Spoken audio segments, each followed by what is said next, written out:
Como vai, mentirosos? Esse ano eu estou tentando alcançar aos 10 mil inscritos aqui no canal. Ter o apoio e inscrição de vocês é muito importante. Vamos lá! Quando falamos de O Incrível Mundo de Gumball, sabemos que vai ter algo visualmente exótico e com humor um tanto quanto peculiar.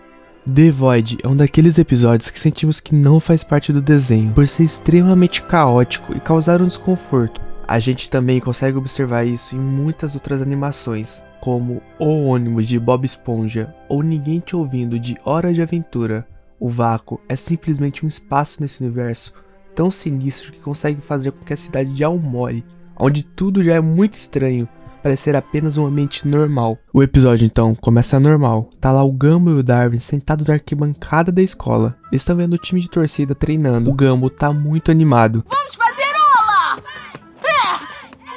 Já que a sua namoradinha, a Penny, faz parte do time. Então ele fica andando pra lá e pra cá gritando e torcendo pra ela. E exige que o Darwin faça o mesmo pra ele, pra animar as garotas e tudo mais. Mas o Darwin diz que o problema não tá nele, e sim nelas. E nisso a gente consegue entender o que ele tá falando. Elas são extremamente desastradas e não conseguem completar formação nenhuma direito. Elas ficam perdendo o equilíbrio por algum motivo. Depois que o sinal toca, o Darwin diz para o Gumball que tá sentindo alguma coisa faltando na escola. Mas tipo, ele não sabe o que é. Nisso, eles estão lá conversando. O Senhor Pequeno, o professor orientador da escola, aquele maluco hippie, sabe? Que sempre aparece com alguma visão de mundo maluca, aparece do nada, enquanto eles falam sobre alguma coisa faltar. E agora lá vai nosso monarca de O Incrível Mundo de Gumball falar que isso na verdade é uma conspiração, que muitas coisas sumiam na cidade e todo mundo parece simplesmente ignorar isso, que finge que não lembra dessas coisas e tudo mais. Isso explica o fato dele estar com o chapéu de alumínio, que é tipo pra blindar o cérebro dele de roubarem memórias e tudo mais. E é isso, é só isso mesmo. Por mais que seja sinistro o que ele fala, pra gente que tá vendo é mais uma brisa, tá ligado? Porque ele não dá pra levar ele a sério. Ele fala de um jeito que parece muita maluquice. Então ele diz que também perdeu algo. Perdeu o amor da vida dele. Uma garota chamada Janice. Ele inclusive quase chora falando dela. O Darwin e o Gumball duvidam um pouco do que ele tá falando. Pra não falar que eles duvidam muito do que ele tá falando. Justamente porque parece doideira. E simplesmente vão pra aula. Eles cagam pro cara e vai pra aula normalmente. No corredor do armário, o Darwin diz para Gumball que também sente que tem algo faltando. O Gumball começa a perguntar. E não são os dedos, cabelos ou uma grande parte do seu peito. Algo que tinha na escola. Mas sumiu de repente.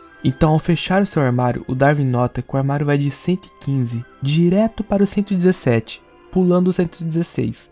E realmente, tem uma fileira de armários faltando. Não só isso, mas tem uma falha gigantesca no meio do corredor da escola, como se ela fosse dobrada ao meio, cortando até metade de uma porta. Então eles concluem que não é só o lugar que tá faltando nenhuma coisa, nenhum dia, mas um alguém. Nesse clima de mistério, eles correm para a biblioteca, procurar por um anuário da turma.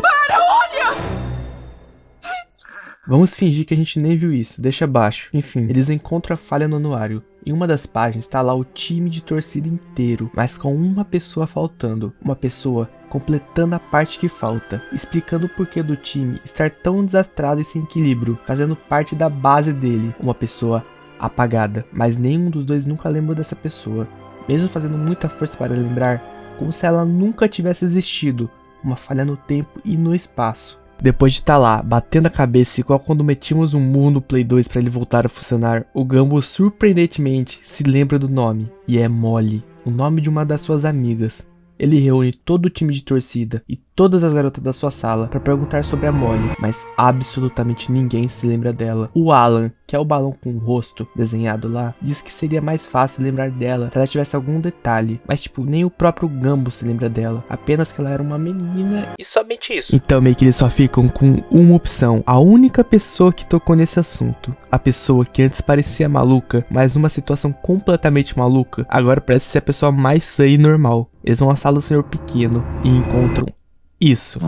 E ele tava lá, focado, meditando com o chapéu de alumínio. Eles então dizem para ele que a teoria da conspiração que ele falou, na real era verdade, e que eles precisavam da ajuda dele para achar a amiga Molly e a Janice, que é a namorada dele. O Senhor Pequeno já sabia que eles iriam atrás dele, então ele faz mais de 2 chapéus de alumínio, e lá vão os 3 com chapéu de alumínio, investigar o que tinha acontecido no armário. O Pequeno sente ter alguma coisa errada entre os armários, entre aquele vão do espaço e tempo. Então o Gumball enfia a cara naquele espacinho, e pega um grampo do professor e puxa lá dentro, tirando uma foto onde estão Gumball, Darwin e Molly na sua casa, embaixo de uma casa da árvore. Então seguimos com os 3 malucos partindo atrás da casa da árvore da Molly, investigar o porquê dela ter sumido. No caminho, os meninos perguntam para o pequeno se ele lembrava da Molly. Ele diz que sim, já que o chapéu de alumínio dele blinda o cérebro de perder as memórias. Então, ele diz que ela era chata. E era só isso que ele lembrava, que ela era extremamente chata. Então ele explica para os dois que a Molly não é um lugar normal, e que é um mundo muito esquisito, e que pode cometer alguns erros, e que a Molly é um erro, justamente por ela ser muito chata. Então ele, sem querer, tropeça em algo. Ele cai e ferra toda a cara na calçada. Eles então descobrem que tem um outro espaço excluído ali, um vão no espaço, que corta a rua, e comparando com a foto que estava dentro do vão, esse espaço corta toda a casa da Molly, inclusive algumas partes de árvores, dando a entender que o mundo se dobrou para excluir a Molly. Então eles percebem que na verdade a casa toda e o cenário era apenas uma parede sólida, anulando as casas e desafiando toda e qualquer lei física do mundo. Ao se aproximar daquela parede, o Gumball é sugado pelo vácuo entre o corte. O trio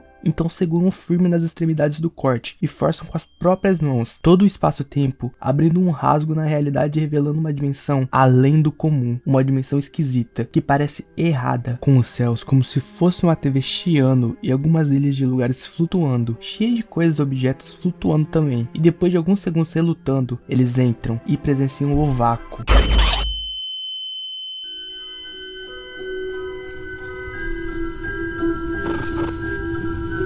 Onde estão todos os erros que o mundo já cometeu, incluindo short jeans, o disco, laser e mullet e tudo, todas as esquisitices possíveis. Esse episódio tem muita referência da vida real, inclusive ele joga um monte de detalhes considerados erros, que são muito bons, como eu disse agora há pouco. De longe, eles avistam a casa da Molly e se separam. O pequeno vai achar a Janice e os meninos vão atrás da Molly. Ao chegar na casa dela, ela está lá, paralisada no tempo, não sabe o dia, ano. Para ela, foi como se ela tivesse visto os dois ontem, mas eles não viram ela um ano inteiro praticamente. Ela estava assim há muito tempo. Com o resgate da Molly finalizado, eles dizem que agora eles precisam sair daquela dimensão pelo buraco que abriram mais cedo. Então eles notam que aquele furo na realidade, na real, estava se fechando com todos eles lá dentro. Eles então se desesperam e partem para a direção do buraco para darem fora dali o mais rápido possível. Infelizmente, o pequeno ainda não achou a Janice no meio daquele caos e prestes a desistir, com o buraco fechando, ele a vê e de relance no horizonte. Deve ser uma bibliotecária com blusa de flor. É, com óculos fundo de garrafa. E cara, simplesmente aqui se revela que a Janice na verdade não era uma mulher, ou pelo menos um ser humano, ela era uma van. Realmente esse cara não bate muito bem da cabeça e não tem como mais defender. A van tava toda pintada com teorias aleatórias do mundo, unicórnio, pé grande, aliens, tava tudo ali na van. Eles entram na van e metem o pé dali. Atropela. Do buraco que fecha logo em seguida de pularem nele. E acabam caindo de outra dimensão que tem o poder de alterar toda a realidade, incluindo o tempo, o espaço e toda a percepção de existência. Eles então ficam chocados com o que acabou de acontecer lá e concluem que tem que contar isso para todo mundo, antes que o mundo tente fazer eles esquecerem daquilo também. E logo depois da Molly perguntar como que eles esqueceriam de tudo que acabou de acontecer, toda essa bagunça, todos os momentos, tipo, era impossível esquecer dessas coisas. O vácuo na parede se abre de novo e suga o chapéu de alumínio deles, fazendo esquecerem de literalmente tudo. Parou. Antes de concluir o final aqui, eu queria falar pra vocês uma novidade. Agora a gente tem a parte dos membros liberada aqui no canal. E você pode ser um membro do canal. Ajudaria muito o canal você sendo um membro. Até então, temos 3 categorias de membros. Os mentirosos básicos, que é um valor muito mais em conta. Os mentirosos de elites, que é um valor mais normal. E os mentirosos prêmios, que é um valor um pouco acima desses dois. Mas que tem muito mais benefícios. Um dos benefícios que todos vão ter é adesivos, vídeos exclusivos e vídeos únicos para membros. São 3 benefícios que vocês todos vão ter, sendo membros aqui do canal. Então é muito importante pro canal continuar, ter esse apoio de vocês. Então quem puder, por favor, dá esse pequeno apoio, já vai ajudar muito. E cara, o Void cria uma ideia dentro da série que pode ser interpretada como algo metalinguístico. O desenho é feito de vários tipos de animação diferentes. Você que já assistiu já deve ter percebido isso. Várias técnicas criativas foram testadas e usadas na produção do desenho. E isso nesse episódio passa de uma ideia visual para literalmente parte da trama. Dentro do episódio, o pequeno diz que Aomori não é um lugar comum. Tudo ali é esquisito, transformando em narrativa toda a ideia visual. Não só isso, mas apresentando o Void como um lugar onde tudo errado vai pra lá. É uma grande piada, mas dentro da narrativa narrativa, é o reflexo do próprio processo criativo da própria série. E tipo, isso é maluquice. Inclusive, aqui que tecnicamente o vilão principal do desenho é apresentado. Tudo em volta dele gira em torno do Void, em como ele funciona. E se quiser um vídeo falando sobre esse personagem, escrevem aqui nos comentários. Enfim, mesmo com toda essa estranheza, esse episódio ainda é bem querido pelos fãs. E vocês, gostaram dele? Qual é a sua opinião sobre esse episódio? Me escreve também aqui embaixo. Eu ficaria muito feliz em ler. E até nunca mais.